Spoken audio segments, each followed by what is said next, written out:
and welcome to Over Underrated. It is I, Fran, welcoming you to another episode of the podcast. We look at an over and underrated act, but this week we are discussing just one band, and that band is one of my favourite acts of all time, Depeche Mode. I have created a Spotify playlist of my top 5 over and underrated songs, and so has Babs. On to the podcast. Oh, hang on. Yeah, what are we calling this podcast? Was it over underrated? Over underrated. Sous-évalué. Überschätzt. Överunderskattad. Over underrated. Welcome to another episode of Over Underrated with Babs and Fran. How are you doing today, Fran? I am dandy. I'm enjoying some Coke Zero and rum. And rum? And yeah, why not? Oh, you're drinking alcohol. This doesn't normally happen. Well, you know, I've been on holiday, so I haven't got out of that mode yet. And how are you doing, Babs? Well, I'm enjoying some Finnish rhubarb gin given to me by my friends Stephanie and Riku. Thank you very much. And I am doing good, thank you. I went to my first concert of 2022 last Friday. I went to see a band we've mentioned before, Juicy, and they were fantastic. When we entered the room, there were 2 stages. There was the normal stage and then another stage, and we were like, where do we stand? How is this going to work? And basically what happened was the first 3 or 4 songs were with an orchestra on a smaller stage, and then just the 2 of them went up to the bigger stage. So it was really great, and I think Juicy really they're the 2 musicians the most in sync I have ever seen in my life. It's seriously impressive. Check them out, guys. Brussels' finest. And tomorrow I'm going to see another band that we've talked about a lot, Goose. So musically, all is good. But what music have you been listening to, Fran? I've been listening to a lot of Wham and a lot of Blondie, because I was reading about them on holiday. Very nice. And do you know what? I forgot that George Michael didn't make many pop songs, did he, by himself? Considering Wham were like, you know, the band they were, he only has about 3, I guess, kind of up-tempo songs, really. So by pop songs, you mean not ballads? Yeah. So, like, you know, like, for example, as a solo artist, he's probably got Faith, maybe Too Funky, and Outside. Oh, no. Spin the Wheel? Yeah, but that's not... What's it? The thing is... Like, you can't dance to Spin the Wheel. Oh, I'm dancing to Spin the Wheel. I mean, I'm wheeling around. But when you look at, like, Wham, you know, like, Wham has, like, boom, boom, boom, you know, like... Yeah. Bangers. It's just odd how there's still like 26 or 25. You think he would have maybe done some fast songs, but yeah, as soon as he became George Michael, it became like the ballad, the mid-tempo. George came out. So I got obsessed with Too Funky recently because I went to a Thierry Mugler exhibition at a museum in Rotterdam, and Thierry Mugler, the fashion designer, directed that music video, and it was on a loop while I was going around, and I then got like quite obsessed with that song. So this week, I have this playlist called Music to Listen To, which has like over 3,000 songs on it, some that I put on there 4 years ago. And I discovered this week a guy called Jafaris, who it's kind of electro R&B. I have absolutely no idea how I discovered him, but Fran, he was in Sing Street. He is a Zimbabwean-born Irish rapper now, and his music is excellent. Like, so is he the keyboardist in Sing Street then? Yeah, I think so. Yeah. And I wonder if it was after watching Sing Street and doing some research. I don't know, but I really, really recommend his Velvet Cake EP. It's 4 songs, very alternative R&B, which I really like. And I was also then today listening to his album called Stride, and I mean that's more songs. I haven't gotten into it yet, but there's 3 or 4 absolute bangers on there. So yeah, check it out. It's that's my kind of surprise of the week, musically. It's nice to just randomly stumble across them, isn't it, from time to time? That's the joy of the Spotifys of this world, absolutely. But this band, we definitely have not stumbled across. Well, maybe you have a little bit, right? Because you got into them when they weren't particularly fashionable. Yeah, I guess they were on the way out a little bit when I got into them. But yeah, we're discussing a Depeche Mode from Basildon, England. And I believe one of the only bands that we have a neutral interest in. No, Duran. Okay. We'll do that episode another time. So yeah, we've put together tracks we think are overrated and underrated, and we are going to discuss and find out where our opinions lie, and what Depeche Mode songs are overrated, and are we going to get on, or who knows what's going to happen in the next hour and a half. Enjoy the ride, guys. Let's find out. Fran, why the hell did you get into Depeche Mode in the 90s? Yeah, so I found my own musical road in the 90s, and then slowly I rediscovered bands I kind of knew existed when I was a child. Mm-hmm. And it was 1997 is when I got into Depeche Mode. And I think also I must have been aware that if they were bringing out Ultra, there must have been like signs and like posters and like interviews on MTV, because I remember Bow the Gun. And then I think because that came out, I believe MTV had a documentary where they played like the older songs, and as soon as I heard Enjoy Silence, I was like, oh, shit, it's that song. And I then went to HMV, and I remembered it had the word silence in it, and I then put on Leave in Silence, and I thought, this is not this is not the song. So it's the other one. So yeah, I then bought the first best of from 81 to 85 for 10p from a second-hand shop to see if I could find that song. Put it on. No. But I then did come across Everything Counts and Shape for Disease, and then slowly from there, I then slowly kept buying albums and tapes, and then I discovered over the next year Depeche Mode. And then, they brought out a best of in 98. I went to London Wembley Arena and had one of the best concerts of my entire life. Oh, amazing. So you've seen them live? I've seen them live now 4 times, but that was the best because 98, they're kind of still top of the game. And that's how I discovered Depeche Mode. How about yourself? So I discovered Depeche Mode, I think, from my mum buying the 81, 85 and 86, 98. And I have those exact CDs here. So she would have bought the 81, 85 in 2001 because it's still in Belgian francs, which was the currency in Luxembourg up until 2002 when the euro came in. And I just looked it up and it's about 12 euros. The next CD is in both Belgian francs and euros, and it cost 22.29 euros. So my mum was willing to splash out on Depeche Mode. And I think, obviously my parents were teenagers and then became adults in the 80s. So they must have known the biggest songs, but not much more. I was born in 87, so they had other things on their mind. So yeah, these albums were bought, I'm guessing, in 2001, 2002, because my mum was like, oh, I like that band. And we listened to especially the first CD of 86, 98 on repeat. I feel like that is one of the CDs I've listened to the most in my life. Whereas 81, 85, I feel like we barely got into it. I think my mum would play New Life, Just Can't Get Enough.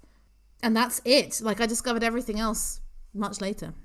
And for our American listeners, the 81 to 85 was called Catching Up with Depeche Mode. Which is a very sounds like a boy band. At home with Depeche Mode. This is a beautiful description. Incredible. And yeah, my relationship to Depeche Mode is I actually have one of their live DVDs. I'm turning over. I've got the Exciter Tour DVD, but I've never watched it, actually. Yes, this happens. I did a lot of DVD buying in the noughties where it was like, of course I want this, but actually to sit down by myself and watch a live concert, I really have to be in the mood for it. So I haven't watched it yet. And I've never seen them live because I feel like I was getting into them when I was a child in Luxembourg, and they didn't come anywhere near Luxembourg, and it's not like I could afford it type thing. And yeah, with my parents, we went to some concerts outside of Luxembourg, but yeah, they're an interesting band because they're not one of my favorite bands. I don't know like where, if I had to rank them, where they would be, but I do think they have the best discography of any band. Like, I think they're just consistently good from the 80s till now. And yeah, I'm still discovering them, like I don't think I've listened to every album from beginning to end. Actually, maybe by now I have. but at most once, especially the later ones. And it's very rare to have skippable songs. So this was a real challenge, especially to pick the overrated ones. And Fran was like, "Bob, you haven't picked that many big songs." But I have justifications for. I think every single one of my overrated has had at least 4.9 million listens, and I'm like, that makes it a bigger. But is that just because they're such a big band that all the songs have like millions of songs? No, because some of them are like, well, again, we can get into it. It's like some of their albums, it's only 2 or 3 of those songs that have that many plays, and then the others will have only 1,800,000. But yeah, Fran, of course I've come armed with the Spotify stats.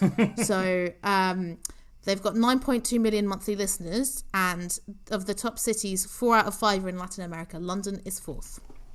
Really? And yeah, how are they seen in the UK? Because obviously I didn't get into them in the UK, and I feel like they're respected but not necessarily venerated. So yeah, the problem with Depeche Mode is that they grew up in the UK. So we saw them from Can't Get Enough being 18-year-old kids on Todd Pops, and unfortunately first impressions stick. So in the UK they're always seen as those teenagers playing Can't Get Enough. But when they first went to America and got big, it was like 1985 and 6, and they had now had an image. They're a bit more goth, a bit more cooler, so they're seen instantly as like another cool band like The Cure. But to the UK, if you mention Depeche Mode, they sing Just Can't Get Enough, and obviously that is not Depeche Mode. I mean the person who wrote it left the band that year. So I think that's how the scene in the UK is. That I was absolutely shocked when I bought Depeche Mode 101. And discovered that they were playing not even arenas but stadiums in America, and I was like, what the fuck? Because in UK they do one gig in London and that's it, and then they play like Germany, Poland, Russia, and it's like, I just find it fascinating how obviously they're big in the UK, they get number 1 albums, but there doesn't seem to be like the fan base, and they're not mainstream in the way that you feel like they should be for a band of that size. That was my impression as well. Yeah, if you talk to people my age about like what cool bands are from the 80s, they say New Order, The Smiths. It's never Depeche Mode. They're not linked to being like a cool band, and I find it interesting because they were pushing the boundaries far more than most bands. So I find it interesting. Yeah, and it's similar to New Order, where it's like they're making very avant-garde electronic music in the same way that New Order did. So why? I mean, I guess New Order had the baggage of being a rock band, and I think Britain in that time was maybe going for more guitar music. If you're going for alternative music that's not the synth pop, you're going for guitar music. You're going for the Smiths. But that was my impression. Like I have a feeling they're a bit like Placebo or The Cure as well, because I feel like The Cure definitely are quite venerated in continental Europe. And given what we've been analysing on Spotify, it didn't surprise me that they're so big in Latin America, because it seems like just so many bands. It's like biggest cities of Mexico City and Santiago in Chile. It clearly resonates, and I think people in those countries, they're less beholden to the music press. Are just like, this is good music, that's the end of it. And they're very charismatic. And like mentioning your best of you got there from 86 to 98 was probably the best years. The only songs you'd ever hear would be Enjoy the Silence, Person Jesus, and Maybe I Feel You. Like the first 2 albums, I had never heard any songs in my entire life. Yeah, I think in Enjoy the Silence, didn't it get like a remix? Like a 2000s remix. Yeah, the guy from Linkin Park remixed it in 2004 as well. Yeah. So I think I remember that, but I remember from my mum playing it in 2001, 2002. But yeah, I feel like they're due a rediscovery, like they're due a TikTok trend or something. Every time I say that, I sound so fucking old. But yeah, so we've picked our top 5 overrated and our top 5 underrated, and there's only one song that overlapped on Fran's overrated and my underrated. Do we want to start with that? Overrated. My first overrated pick is Strangelove for Music of the Masses from 1987. Have you heard the song? Of course you have. Yes, Fran, of course I've heard of it, because I've got DM 8698. That's where I discovered it. So speaking of songs you never ever hear, I discovered this on 101, and I never like the main riff is not for me. I think it sounds quite dated. It sounds like to me like Stock Aitken and Waterman, and more than anything else of that era. The chorus doesn't do anything for me, and our voice. I think fans seem to get on top of this. They always complain that they don't play this live, and I'm like, it's fine. Move on. Let's move on from Strange Love. It's yeah. So I don't hate it, but for being a single, it's never for me. I've been a single. How about you? So I can understand why you think it's overrated. For me, it might have been a pick for me because on the 86-98 track listing, it's in between A Question of Time and Never Let Me Down Again, which are two of my favourite Depeche Mode songs, which I didn't pick because I was like, no, they're too big, especially Never Let Me Down Again. So I can understand, but I think from listening to that CD so often, where it so naturally went from so I think my mum would skip Stripped. It was ages before I think I heard that song properly. And it would just be Question of Lust, Question of Time, Strange Love, Never Let Me Down, Behind the Wheel, Personal Jesus, Enjoy the Silence. And again, she would stop at Enjoy the Silence. It took me much longer to discover Policy of Truth and World in My Eyes. And I was like, because she was, I'm obsessive, but she was more. I guess Stripped is all about the end, isn't it? It takes a while to get into it. Yeah, and it's like, I think if you're really wanting to get into A Question of Time, which was, I think A Question of Time and Never Let Me Down Never Let Me Down Again were my mum's two favourite songs. It definitely grew on me. And I think there are much better songs from this album. But now I quite like it. I like the percussion, and I do like the do. And I also quite like, and Depeche Mode have done this more than I realised, I think, until listening to artists. I quite like the heavenly synths, when it's like choral, like, ah. I think it works really well with the kind of jarring, like, weird synths. And of course, it's like all the classic Depeche Mode themes of Strange Love, isn't it all a bit weird? And so I think it's maybe not a classic, but would I call it overrated? I'd say it's in the middle for me. I can just imagine Rick Astley singing this song. That's my issue with it. Strange Love. Well, I mean, after seeing him doing with Blossoms. Well, yeah, but he's cool now in the bizarre, crazy world. Yes. It is strange. But back in 1987, I can imagine Rick Astley releasing this and people not being outraged that it sounds like Depeche Mode. That's my feeling. Compared to the other singles of that time, which doing interesting things and pushing it, this just seemed like Strange Love. Yeah, again, like for me, I just like by itself, I think it's fine, but compared to the rest of the songs on the album, like it is one of the weakest songs on the album, I would say. So yeah, I can see what you're getting at. And let's move on to your first one. So my first one is The Sun and the Rainfall from A Broken Frame, which is 1982. And yeah, it's the second most played song on this album after See You. See You was also a contender for overrated, but it's, again, one of those songs that won me round eventually. I think the reason why I picked The Sun and the Rainfall is because it starts quite strong. The drums and the synths are good, but then it goes all melodic, I've written down. And I just think ultimately it's quite a boring song and doesn't really work. What do you think? I'm going to say that this is the worst album by Depeche Mode. Oh, see, again, I don't know. I don't know what it is. I feel like I need to do a Chris Webb and sit down and listen to them all in a row and decide that. I think I can only listen to Leaving Silence. And, Leaving Silence is very good. See You, but even that's like got the 15-odd lyrics to it. And Leaving Silence is very good though. Is it Nothing But Fear? The instrumental is quite cool. Yeah, and that's basically it. There's other singles like Photograph of You and The Meaning of Life are horrid, and the videos are even worse. But it's hard for me because in a way this is their first album because Vince Clarke had just left and it's down to Martin literally having to go through all his songs he wrote as a teenager without no notice, and so it's amazing that they even made an album. But it's got awkward lyrics. I don't mind the actual melody. I know it's quite soppy. I quite enjoyed the overlapping vocals at the end of it. I actually haven't looked up the lyrics. So I'm doing them now. So what are they the usual? Is it a pedo? Is it not? Because I feel like that's before this is before Martin even found like sex and God. This is like fancying the girl at John Menzies or Woolworths or something. That time.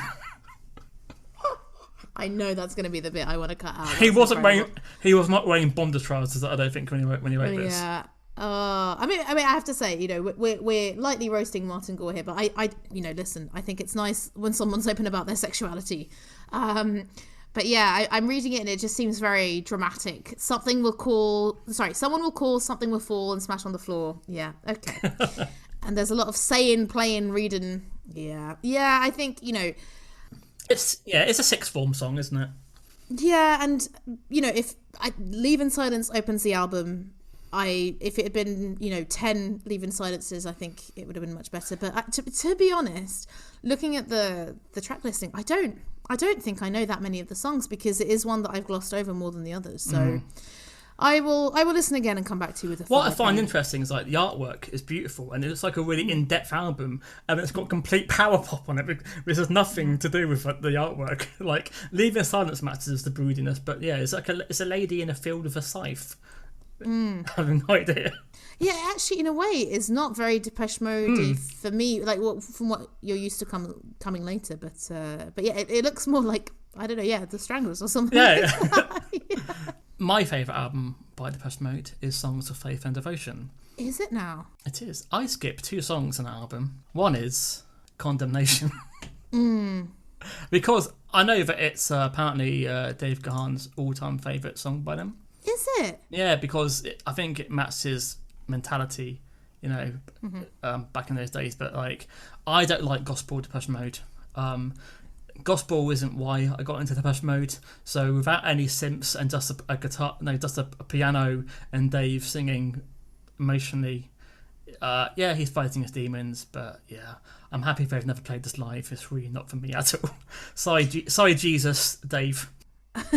I mean, I guess we haven't really discussed our religious inclinations, but I'm an atheist, so I think I can appreciate, religiosity in people and what it can bring, but I'm 100% with you here, Fran. Like, I really don't like this song. It's piano spiritual with tambourines. I don't like it. I do like his voice. Like, Dave Gahan has a great voice, and he's really giving it his all. But yeah, it really doesn't do it for me. Although this version of Depeche Mode, I realised isn't my least favourite version of Depeche Mode, and I will come to that later. But yeah, exploring this album again, it's definitely not my favourite. I think if I had to guess, hang on, I'm just opening them all up in front of me. If I had to choose, it might be Music for the Masses or Exciter, just because Exciter is when I got into them in the early noughties, and that's when that was released. But it's a difficult, because Ultra's also good. I don't know. Violator. Too much. Again, you have to listen to those live. So basically, the Depeche Mode 101 is Music for the Masses live. All of basically living like 8 out of 9 songs on the album. Do you want to explain what 101 is, by the way? We've mentioned it before in other episodes, but yeah. So from out of nowhere, for me, Depeche Mode became massive in America. They played 101 gigs in America, and they ended by playing the Rose Bowl, Pasadena, which is a football stadium. No one thought they could do it. And then they got D.A. Packenborough, who did Bob Dylan's most famous documentary, to follow them, and it kind of became like a reality TV show. So they had a competition where I think 6 teenagers could follow the band around and then be filmed, and then they'd also be filming the band at the same time. All of the songs on the soundtrack are superb, and they update every song from the 80s, and everything hits harder. They got live percussion. Dave seems to sing better, and yeah, everything is amazing on Depeche Mode 101. So if you want to discover Depeche Mode, buy Depeche Mode 101 CD first, and then maybe buy the 90s stuff. But Music for the Masses is basically all the songs are on that live recording. It is a brilliant tour film. This is interesting because, as we discussed before recording, I hadn't realised that on the greatest hits, some of the songs are a different version than on the albums as well. So they love doing a different version. Like just before the record, Fran sent me like a new remix that I hadn't heard before. So I think sometimes it's a bit difficult to know which version of a song to pick because they're very good at reimagining it, and that's what you want from a live band. But did you say they've never played this live, Condemnation? No. I don't know. I've never seen them live, but I don't think they tend to play it at all. I don't, do you know what? I must have seen it live because I saw that Greatest Hits tour. That's how unforgettable Condemnation was. But yeah, but that seemed to. I guess it's also hard to sort of fit it in because it doesn't sound like anything else. So you either maybe start or end of it, really. Yeah, I guess other songs from that album are in that religious vibe, but yeah, musically not so much. My next overrated pick is But Not Tonight, which it wasn't clear to me whether it's from Black Celebration. I think it was from the US version of Black Celebration, but it was also a single. And I remember reading ages ago that this was really big in the US. And it was a theme song to this 1986 film called Modern Girls. And do you know the film, Fran, which I think I've mentioned before, called Not Another Teen Movie? Yes, yes. Yes. So Scott Weiland covered it for Not Another Teen Movie. And on that soundtrack is also Smashing Pumpkins covering Never Let Me Down, System of a Down covering Metro by Berlin, Muse covering Please, Please, Please Let Me Get What I Want, and Orgy doing Blue Monday. So it is an amazing fucking soundtrack for not at all the kind of film that you would imagine, because it's a film making fun of the teen films from the early noughties, and they've just got a bunch of rock bands to cover the songs. So the first time I heard the song was the Scott Weiland version, and I don't think I realised it was a cover. And I was like, oh, okay, so it's really big in the US, and they went to listen to it. And I was like, oh, this is a really boring song. Like, I just find it really boring, really twee, and not showing off the best of Depeche Mode. For me, I think I'm definitely into the darker stuff, as you will see in my underrated picks. And yeah, this is a bit too wistful for me. How about you? So in the UK, this is the B-side of Stripped. So if you bought Black Celebration, you'd never heard the song. That's why I was surprised you had it as an overrated, because yeah, in the UK, in the US, never like heard I said, yeah. huge. Yeah, because I've seen the music video for this, and I was like, why the fuck have they bothered to do that? There's like they haven't even released Black Celebration as a single, which is like one of the best songs on that album. Speaking of Black Celebration, the song, it does have a very similar sound. The main riff, it does sound a bit like Black Celebration. Dun, dun, dun, dun, dun, dun, dun, dun, dun. But apart from that, yeah, the lyrics are shit. It's a throwaway song. I have no idea why it only seems to be big in America. But yeah, in the UK, I don't know anyone who knows the song at all. Yeah, and it was just really weird to realise that I knew the song through a cover. It's always strange when you think you know the original, then it turns out it's not. So yeah, I guess a kind of uncanny valley there. Yeah. And also a lyric saying, "Oh no, it's raining," and I'm not complaining. Like, really? And again, I think it is by far the worst song on Black Celebration. You know, although you might have something to say about that, but for me, definitely by a mile. I obviously, after seeing them live in '98 and buying the best of on box set of vinyl, still never opened. I couldn't wait for Depeche Mode to bring out an album, and then I heard that they were bringing out Exciter, and I was like, oh, it's the premiere of the new single by Depeche Mode, and it was Dream On, and I have never been more crestfallen in my life. Oh man! I was like, this is Depeche Mode for the new millennium, and we have this. Like, it just seems so weak and lazy. It's like it's got that bluesy guitar, but it's not as interesting as, like, say, Personal Jesus or, you know, Useless or anything. And then the chorus is just, yeah, I was just so, like, I want it to be an anthem of the millennium, and they gave me like a breathy whisper, Dream On, and it's like, this is not what I want. But I think this is where, right, expectation is key, because I can totally understand if you're expecting 80s, 90s Depeche Mode and you get this, you're like, what the actual fuck, right? Whereas I was getting into Depeche Mode just as Dream On and I Feel Love were on constant rotation on MTV Europe. Like, really, I feel like, well, maybe Playing the Angel, there's one or two songs that were as played, but it was everywhere all the time. So for me, I love this song. I love this album. You know, this is non-synthy Depeche Mode, which is always a risk. For me, it works. I think they have this kind of Spanish guitar and, you know, the weird synths and percussion. I think it fuses quite well together. And I like how, we haven't really talked about how Martin and Dave harmonize. Mm-hmm. So often it works so well. Other times, not so much. Here, I think it works really well. And, you know, I love a man being sexy. Dave is being very sexy in this song, singing low, sighing. That really did it for me. But, you know, having said all that, I can understand if you're expecting, you know, Personal Jesus Part 2. This is not it. But But they have not played this since, I don't think, at all. So I don't think it's been hailed as a great track. I bloody love it. Like I another song from that album is my preferred one. But I really have nostalgic memories of just seeing the music video all the time on MTV, you know. And I think as well as Depeche Mode 81, 85, when I would go on holiday with my parents to the south of France and we'd drive in the car and I would take my Discman and I would, you know, be allowed a few CDs. Exciter and Gorillaz' debut album were very often what I took. And I really feel like that, along with maybe your new favourite album by The Hives, are the albums I've listened to the most in my life. So yeah, I cannot hate on this. I cannot hate on it at all. It's too ingrained in my life. I actually listened to Exciter today for the first time in maybe 20 years. And how did you feel? I literally, it's so slow, isn't it? There's barely any fast tracks on it at all, really. Yes, definitely. You have to be in the mood for that. Yeah, I've always liked. What's going on, Fran? You're complaining that it's too slow, and I'm like, yeah, it's just that's a good thing. But moving on to your next one. Well, I'm back to your favourite album, and it's I Feel You from Songs of Faith and Devotion. I just think the refrain is very whiny. So I think classic rock Depeche Mode is the worst Depeche Mode. There's too many guitars. The synths don't really do anything when they come in.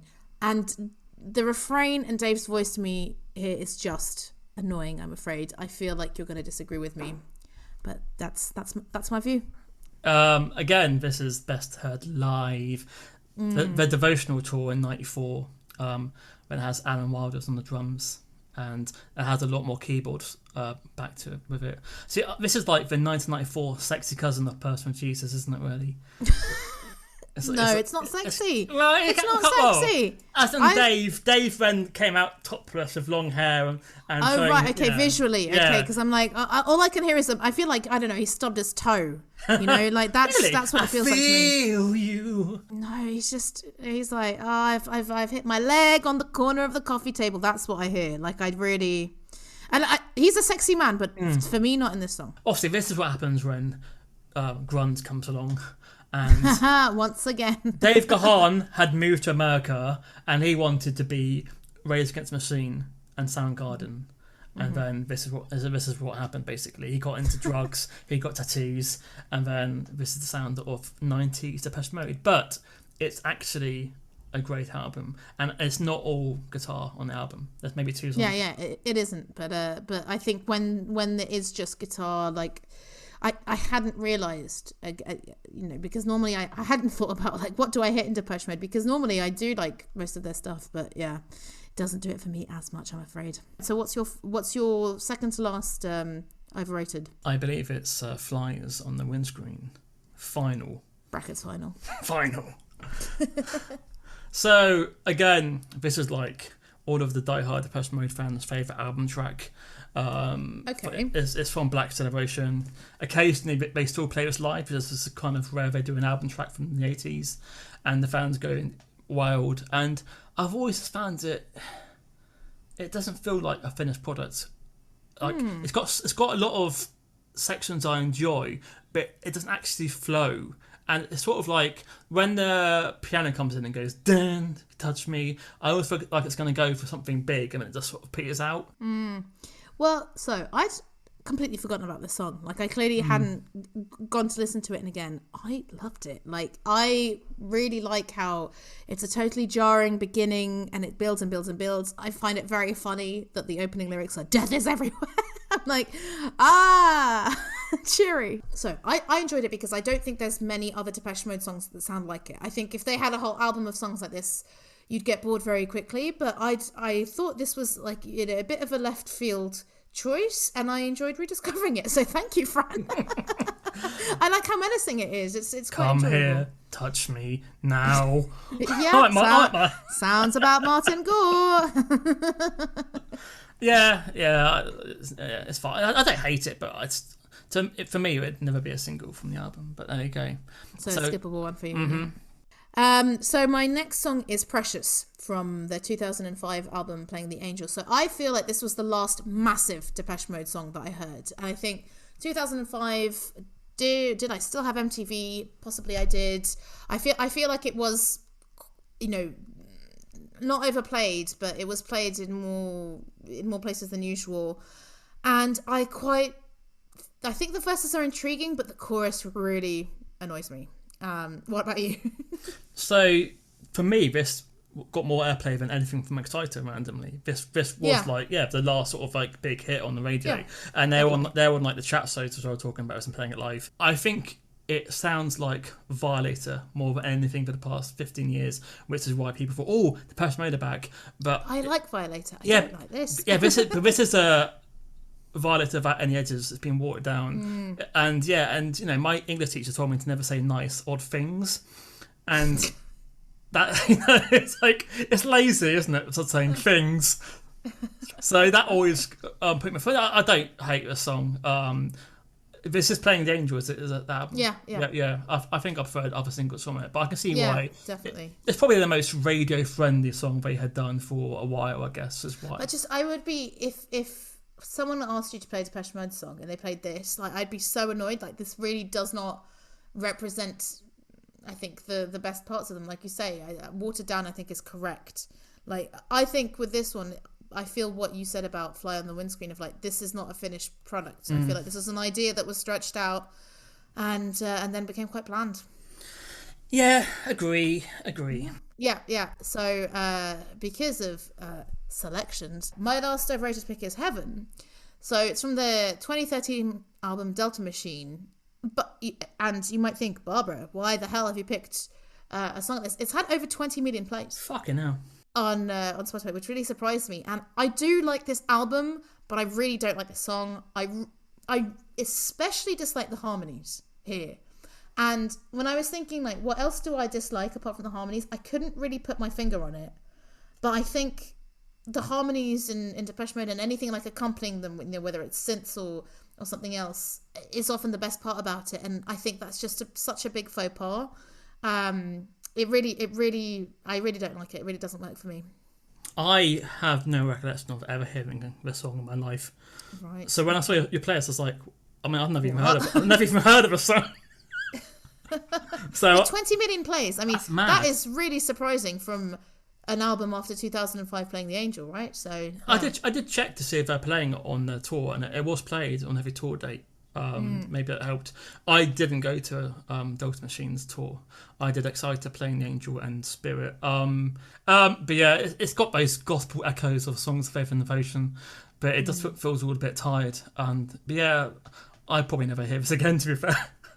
Yeah, but it's really frustrating because I think let me just check, but I think it's the third song on the album, and like you're getting into it, and the first two songs are really good, and I think when I very cautiously dipped my toes into post 2005 Depeche Mode, I was like, ooh, am I going to like it? And yeah, so the first two songs, Welcome to My World and Angel, I'm like, yes, saved immediately. And then that happens. And actually, quite interestingly, okay, no, Soothe My Soul has a lot of plays, but it goes from Heaven, 20 million, and then the next one is like 3 million, 2 million, 3 million. So what's wrong on this album? No, I think that's from oh God. Is that from Spirit? No, is that Sons of the Universe? Yes, Sons of the Universe. Okay, yeah. So I would say that Wrong is the last great Depeche Mode single. I would need to go and listen to those later albums again properly to have an opinion. I do like Wrong though. Wrong that's a catchy song that works, unlike many of the ones that we've picked here, including your final overrated pick, which is, let's say, my first underrated pick. Hit me, Fran. So, 1997, Depeche Mode were ruled out because, addictions, deaths, band members leaving. Who thought that they would come back? But they did, as a threesome, with Alan Wilder departing in 95. And they came back with Barrel of the Gun, with a dirty sounding Depeche Mode with Tim Simeon from Barnaba's Trip Hop production. And the video didn't help because it's like black and white with him like Dave walking around with his hands over his eyes through like some sort of slum with a big dirty wall. But I think it's the verse. I just don't like the verse. It's like it's got his delivery is like, he sounds a bit drunken, slurred, like, and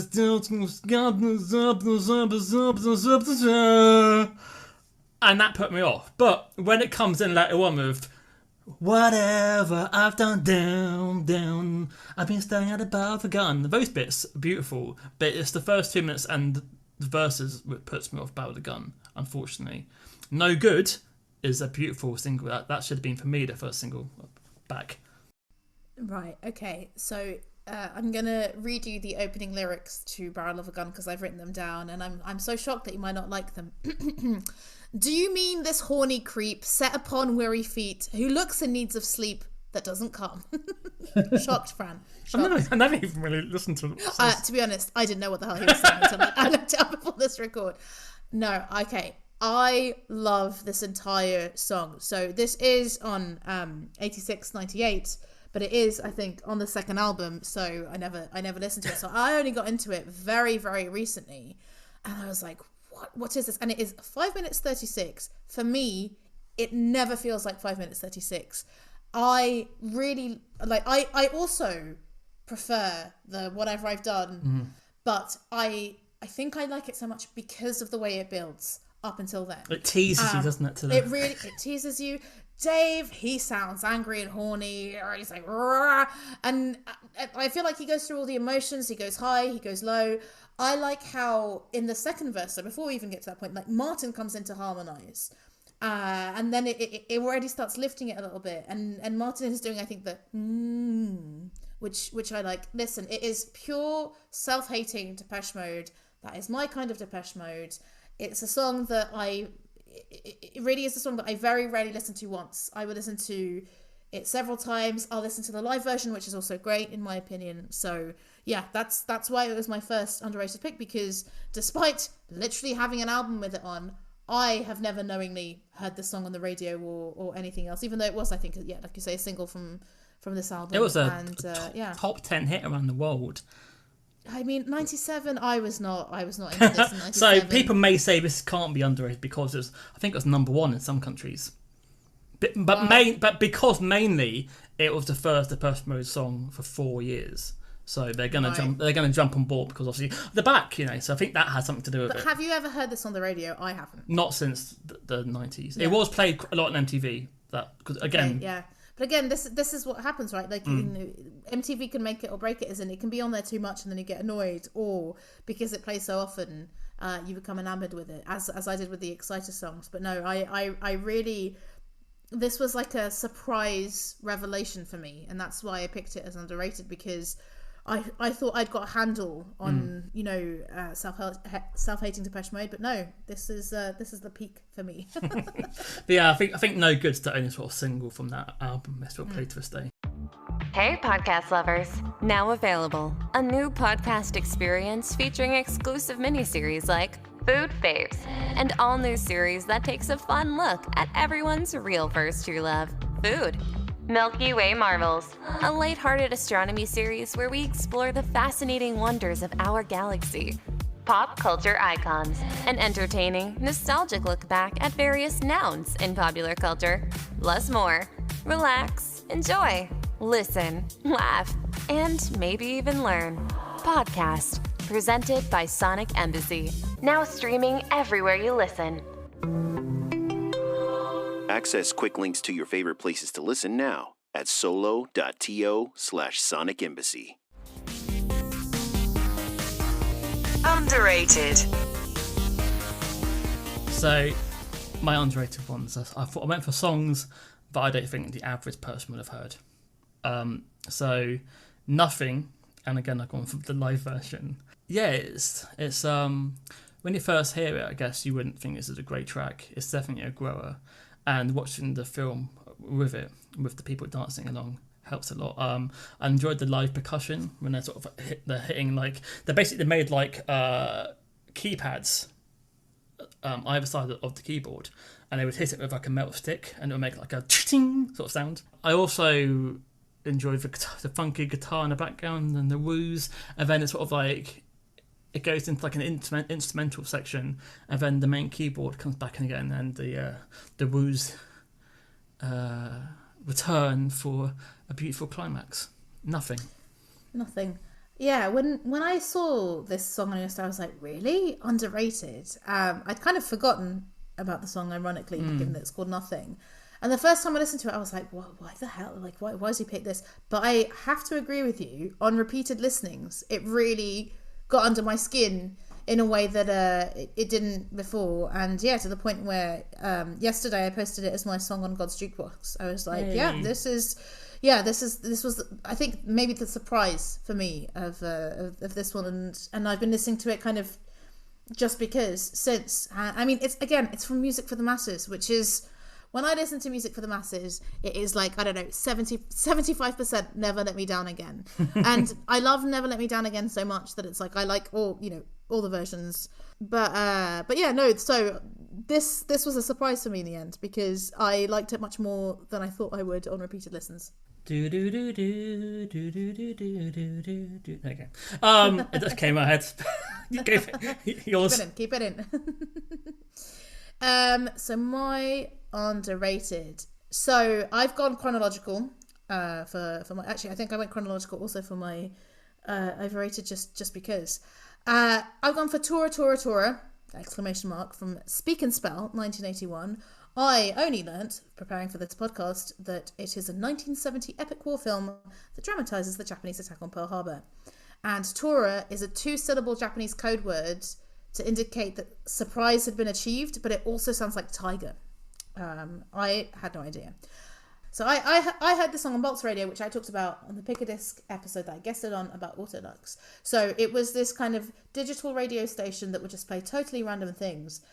And so that must have been in, I don't know, like late noughties, early 10s, when I thought I broadly knew kind of electronic Depeche Mode from having 81, 85. And then this came along and I was like, well, this is a weird little song.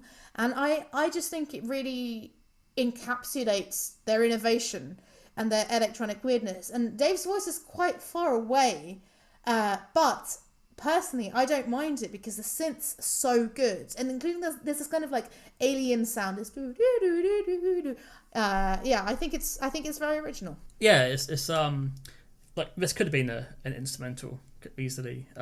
Dave's still trying to find his voice, I think, back in these days. Yes. It's strange they've not played it live since 1983. But yeah, I'm a fan of this. And yeah. I guess because analog keyboards have come back, it doesn't feel dated anymore. It feels quite current. I think the only thing that feels dated is where his voice sits. I think musically, I really realised listening to all these songs, it's like, God, they were really electronic innovators. And I think sometimes personally, when I think about them, I'm thinking about their gothiness. I'm thinking about their darkness more than how good they were at the synths. Good lads, good at the synths. Yeah, these are kids who are working in Tesco and playing gigs in Basildon above a pub when they're 18, and it's amazing how quickly they got into electronic music and how innovative they were, because they were looked at as a bit of like a boy band when they came out in those days. They looked it a little bit, didn't they? But yeah, no, it's, I mean, boy, as much as I love Five, I don't think Five would cover this. But interesting that the chorus is like playing American. Is that how it goes? We're playing America. Oh God, I haven't. That's how it ends. And I was just going to say that Dave Gahan now does actually play an American because he lives there for the past 30 years. Oh. Sometimes I hate myself. Please keep this in. And good for Dave for moving out of Basildon to the big shiny American lights. Bless his cottons. So what's your next underrated? Well, speaking of Dave, good old Dave, I thought let's include a song that Dave wrote. This is Fran interrupting the podcast to let know the song is actually Suffer Well. And I think this is maybe the first song they ever released. This is a Dave Gahan track. That's what I always found interesting, because this sounds like Depeche Mode. So, does Dave sit down with his writing partner to write a song that sounds like Depeche Mode? Or does Depeche Mode, the team, take his demo and make it sound like Depeche Mode. That was what I was always thinking about. I'd love to hear the demo just to see how different it was when Dave was writing it. It's got a bluesy guitar which I enjoy. The second section is the best part of it. What I noticed in the noughties Depeche Mode is that in the 80s and 90s you'd have a lot of layers of melody. And then as soon as the noughties hit, they got rid of the melodic keyboards and replaced it with like ambient keyboards. So there's a lot of like sounds which aren't really going anywhere, and this has that, but it does. I think his vocal gives it the main melody, and I enjoy the harmonies with Martin a lot. Sometimes it's hard, so hard to tell. So yeah, suffer well. Give it a listen, guys. I was grinning because, unfortunately, Fran, this is a song that almost made my overrated list. I didn't know that it was written by Dave, and my literal notes are: this sounds like reduced Depeche Mode to me. The sound isn't as layered or lush. So it's funny how we're in sync even when we disagree. I think this is a big step down. I think this is my least favorite song of the underrated list for sure. It doesn't. I mean, the fact you said bluesy guitars again. I think when there's too much guitars and not enough synths for me, I don't like Depeche Mode as much. I'm afraid. That is fair enough. I mean, like I said, I could have chosen any song. I just thought I'd give Dave a little boost. Okay, well, it's like, no. I'm sure his ego needs me to give him a boost. I'm sure, like, two randoms from the internet, he's going to be absolutely devoed. But well, moving from Dave back to Martin, my next underrated choice is "Dressed in Black" from Black Celebration. So I really wanted to pick a song where Martin was on lead vocals, and I was torn between this one and "Free Love" from Exciter. I mean, we haven't talked about it, but like, it is amazing how similar their voices sound. Like, I think when Dave goes for it, not so much, but when they're singing more angelically, it really is kind of difficult to tell them apart. And this is a very simple Depeche Mode song. It's just his voice, bass, and synths, and it is very clearly about BDSM, but it works for me. And again, I find it another quite addictive song. A bit like barrel of a gun. Like, there's something about it. I think it is the organ sounds, the synthy sounds combined with the bass, and like the little touches where there's like a harp at one point that just comes in, and why not pick a song where Martin's having some consensual fun. So you asked me if I thought, but Tonight is the worst song of Black Celebration. It's not because this is the worst song of Black Celebration. Wrong. Wrong. This is Martin's black phase. And I just can't get past. Or dress. I mean, he has a dress phase. There's a lot of blue. But how many times has he mentioned the word black in this album? I get it. It's called Black Celebration. Fine, I get it. Listen, they're gothy. They're going through shit. Lady Di is wearing a black dress. It wasn't played at a funeral. I don't know why that wasn't played at a funeral. I mean, that was going to turn up. Camden Wind, but not Depeche Mode. I just can't get past the she's wearing black again section. See, that's one of my favorite. Like, especially when they play it live, and that's repeated over. I've not heard it live. So when it's live, that section goes on for quite a while, and the dressed in black again, and to the point where, like, at some point all the instruments fall away, and it is just that. So it feels very. I think it feels very vulnerable, and that's what I like about it. Like, again, I think, let's say, heterosexual ?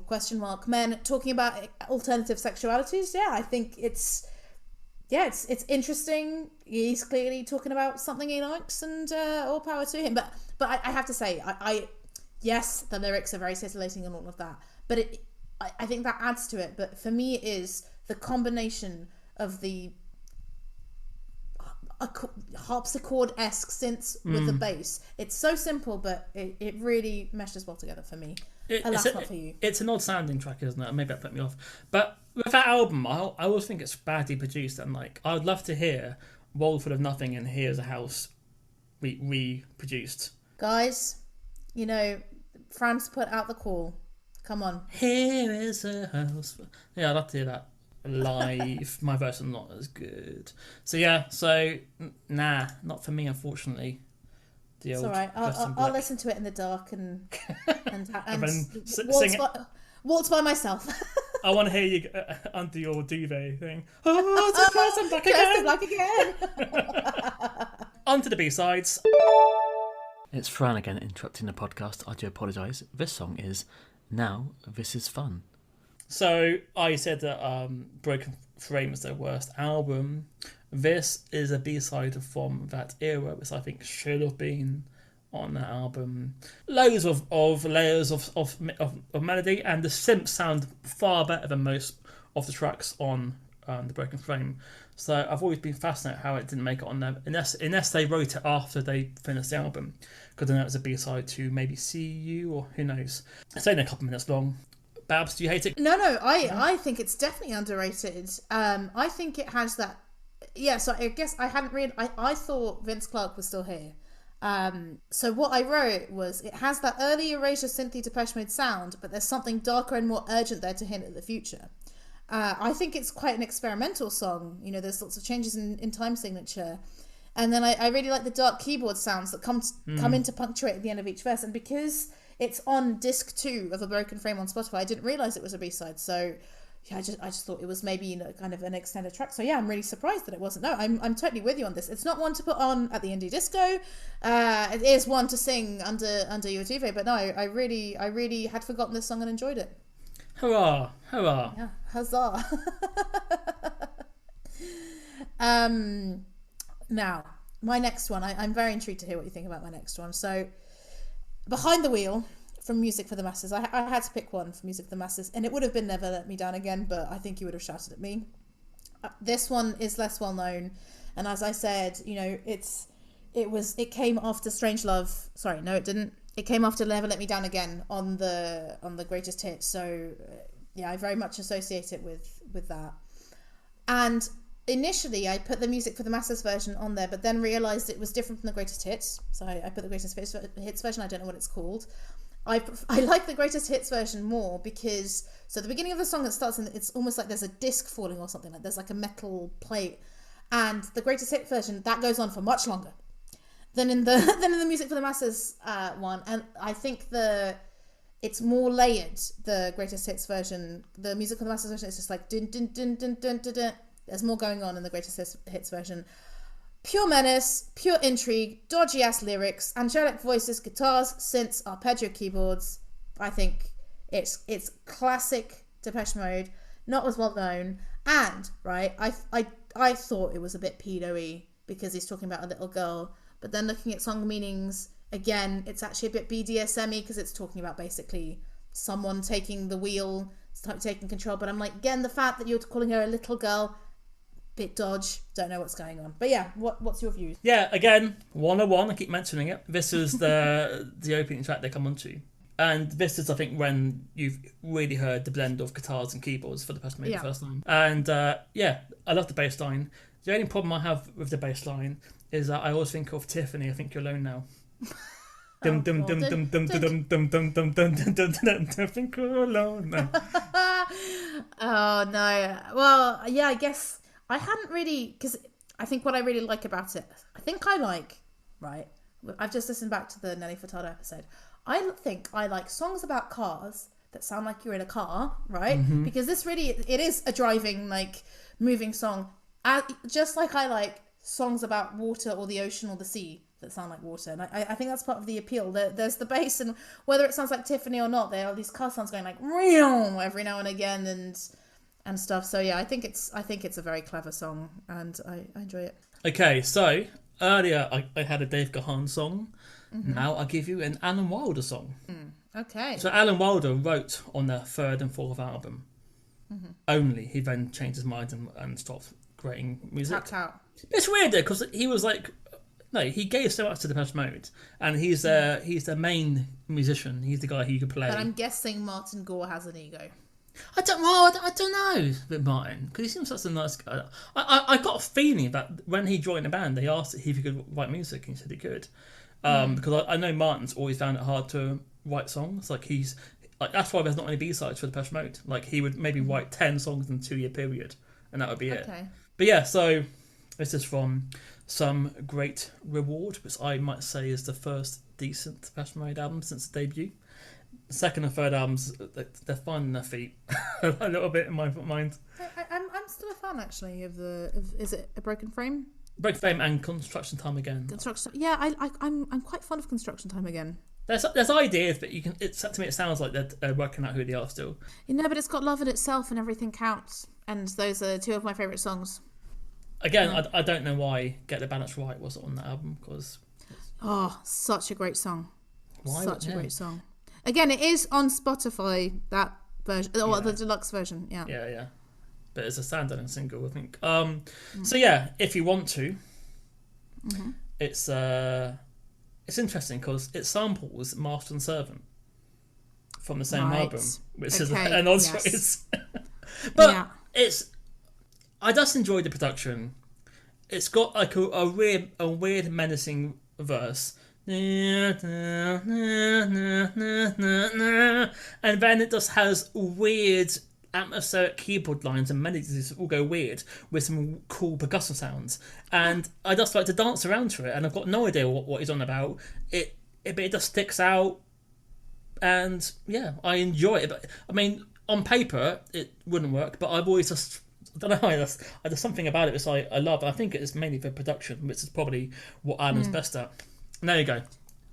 I would have never guessed in a million years you would have picked this song. I've put that it's spiky, weird, anti-melodic. I love it. I love it. And again, maybe it is the production, but I like the experimentalness of it. And like you, I think it works. Like, I really like the bits between the verses and the choruses that are instrumental. And I've written, is this Depeche Mode's Peasant in the Big Shitty? You know, the Stranglers equivalent, where it's just like, this is like the most weird, the most experimental, but somehow it works. No, I really like it. I really like the lyrics, especially, you know, I had a long day at work today, and the lyrics here are, working weeks come to its end, party time is here again. Everyone can come if they want to, if you want to be with me. Exercise your basic right. We could build a building site. From the bricks of shame is built the hope. Thank you very much. I've always been a fan of this track. Yeah, and I would have never guessed you would have been. I think there's not a track off the album I don't even like. I think it's a very good album. Yeah, I agree. It's a very good album. The only album I've listened to repeatedly is the one for my next pick, which is Exciter. Like, Exciter I've listened to back and forth, but with every other Depeche Mode album, it's like I went in it through the greatest hits, because it's like I started with the greatest hits and, you know, explored the music that I didn't listen to. Exciter was the only kind of standalone one, so I rarely know which songs are where. And yeah, so I've gone for Exciter again for my underrated, and I've chosen I Feel Love because I think Dream On was the bigger song, and I think I Feel Love is possibly the best song of the album. I know that you don't like this version of Depeche Mode, but I really do. I very, very, very much associate this with the very sweaty video. Dave Gann showing his guns, you know, in a club. Looking good. I really like his voice and the intensity. Like, you really feel that he feels love.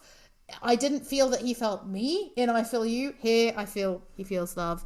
I love the percussion. I love the distorted guitars and how they use, like, especially the middle eight, where it's just kind of sliding along before the final chorus, where there's this kind of harmony in the sliding guitars before it launches back into the crazy percussion. And I think Martin and Dave's harmonies are incredible. Fran? So this should have been the first track off the album, not Dream On. Good. Because this is what I wanted to hear. This was the Depeche Mode I love, with a new sound. Like, I love those like Hoover sort of like synth sounds it has on it. Hoover.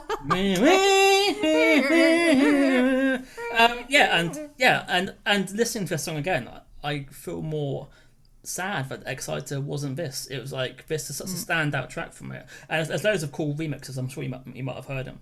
I have not actually, no. But we're not on Spotify, because I've got the I bought both singles, and on there there's a little is it on YouTube, do you think? Maybe on YouTube, yeah. But yeah, and again, so I was disappointed that this wasn't the new sound of the Depeche Mode, unfortunately. Have you seen the music video? But yeah. With the white t-shirt, isn't it? Yeah. Yeah, looking like a Dilfy heartthrob, in my opinion. But that's it. It's like, I mean, again, I liked most of Exciter. You know, it's unusual for me to like the quieter elements of a band. I do with Depeche Mode. I prefer the quieter elements to the guitar elements. I mean, who am I? But yeah, I think this is a standout track, and I wish there were more tracks like that. I think there aren't any other songs that sound like this by Depeche Mode. Yeah, I mean, how many songs can you dance to from Depeche Mode from the last 20 years? Not many, unfortunately. Oh, well, we can give it a try. We can shake our asses. But yeah, you know, there's loads of like remix albums if you want to check out Depeche Mode. I would recommend Goldfrapp's version of Halo to make a remix, and Alison sings on it as well. Lovely stuff. I have to be in a general Depeche Mode mood to go and listen to the remixes. I don't think I ever visit the remixes by themselves normally. Do you? I will, because for In Your Room, the remix for the single by Butch Vig is completely different. They add an arpeggio guitar in it, but it's completely changed it, and that is the best version of that single. Yeah, that's the thing with Depeche Mode. Like, I feel very happy that I got into Depeche Mode through the greatest hits, because they would have been a band where if I tried to get into them from outside, it's like, where the hell do you begin? And there's so many good remixes that I feel like every time I go down the rabbit hole, I'm like, I can't keep up with this. Like, there's too much. And yeah, there's no other bands like that for me. So, to my last underrated pick, and I've gone way back to 1981, or it might have been 80, I think, when I first did this, with Photographic from Speak and Spell. And this is a techno track, really, in many ways. This is probably one of the tracks I can dance to the most by Depeche Mode. I love the eeriness of it. I love there's so many ideas, there's so many melodies. You know, like, there's maybe 4 killer keyboard riffs in this one song. And they didn't play it anymore, I guess because it's Vince Clarke. But yeah, I adore it. I mean, is it about a stalker, or is it just about a guy who likes taking photographs? Who knows? Yeah, I love every single version of the song that I've heard, because there's like the bizarre mix, and this one you've picked is Live in Hammersmith. I like the original. This was a candidate for me for underrated, and I don't know why I like Dave Gann in a very deadpan way going, I take pictures, photographic pictures, because it's creepy as hell. And when you listen to it, especially with like the, I don't know, deliberately confusing synths, it's I think it's a great song. And what I really enjoy as well is with Tora, when you listen to it, like the album version, the beginning of it is the end of Photographic as well, which is always a nice kind of, so it starts very amped up and then suddenly it kind of slows down as well. So I do associate it with that as well. No, I think this is a great Depeche Mode song. Yeah, surprised no one's like covered it, because I think this would be an awesome dance track. Yeah, come on, Pendulum, Prodigy. Come on, Unlimited. Come on, Ultra Beat. Get on it. Come on, Venga Boys. Come on. I sing at festivals. Can you imagine Venga Boys doing Photographic? That would be the money. I see pictures, photographic pictures. Like if there was like I think these websites do exist. If there was a cameo for musicians, like I would pay good money for the Venga Boys to cover Photographic. Of course, neither of us are ever going to say that Depeche Mode are overrated.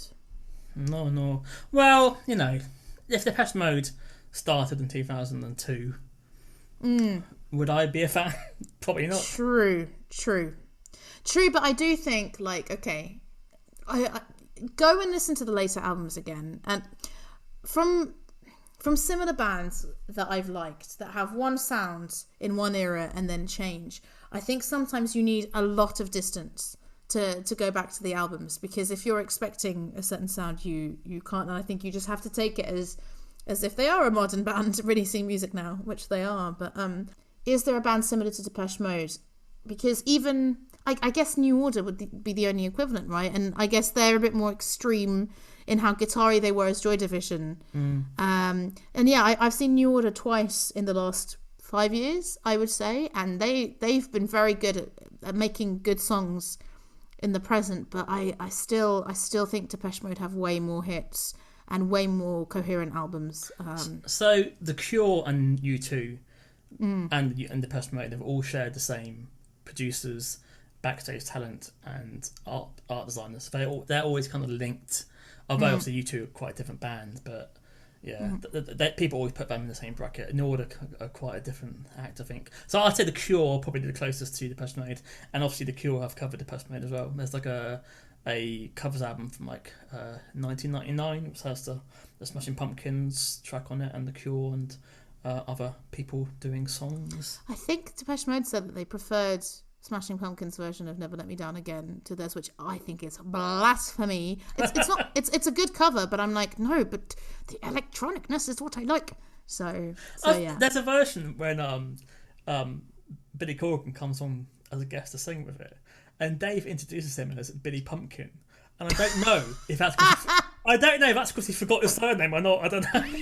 It's like in the Nelly Furtado episode where Timbaland's like, "Hey, Coldplay," instead of Chris Martin. Is it age? Is it just too many people? Yeah. Billy Pumpkin. Billy Pumpkin. And on that note, guys, go and listen to Depeche Mode. Go and watch 101 all the way through, which I haven't yet, or listened to the album. Like, yeah, I think I haven't done that yet because I feel like I'm still making my way through the studio versions and the remixes. So there's enough there for me personally, but it sounds like for you, live is part of the appeal. Yeah, try and catch them live. Watch them on the old internet live, because I think that's where they're the best. From like 88 to 95, I think they're untouchable. If you ask me, I would add, but see, I would extend it back. I would because I think I like a lot of early Depeche Mode, and I really, really like Exciter. So I think there's something there for everyone in all eras. Ah, what a lovely way to end. And thank you for listening, guys, and see you next time. Goodbye. And thank you for completing the podcast. It was bloody brutal making this playlist, but I hope you agree with some of our selections. If you don't agree, let us know on Twitter, which is OU Music Pod, or Instagram, which is overrated Music Pod. Please subscribe and share this podcast with any of your lovely music friends, and we will be chatting to you next time.